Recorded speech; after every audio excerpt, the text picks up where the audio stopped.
What's up mga idol? So karong kuan bisa gabi na mga idol ba kanang nayaya bitaw tong Disney Princess mao nang kuan kanang careful gid mo diha sa mga bata diha, keep safe nya. Kuan karon kay kanang nayayay man, so kuan na sad na magpalit matag natay tambal, natay tambal, pero kuan mas maayog apilan pud niya nato og herbal ba. Mas maayo pug apilan to og herbal. So ubani ko ninyo sa pagpanguha mga idol.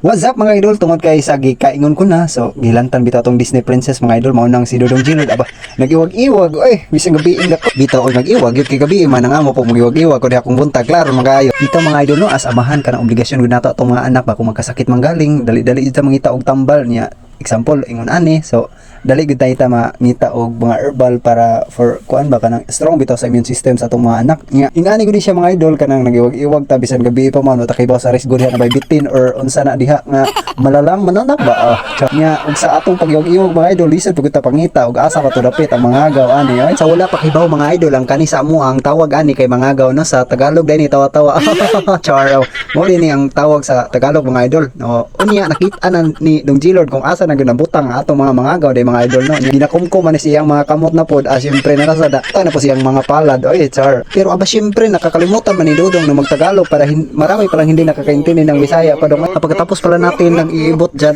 nag-aabot na tayo sa ating bahay kaya kinaredy na natin yung ating herbal mga idol no. Tapos hinuhugasan natin para hindi madumi yung ating mukha, ay mukha pala yung yung mga agaw mga idol. Matapos nga natin hugasan ng maigi mga idol, kaya isinasaing na natin char.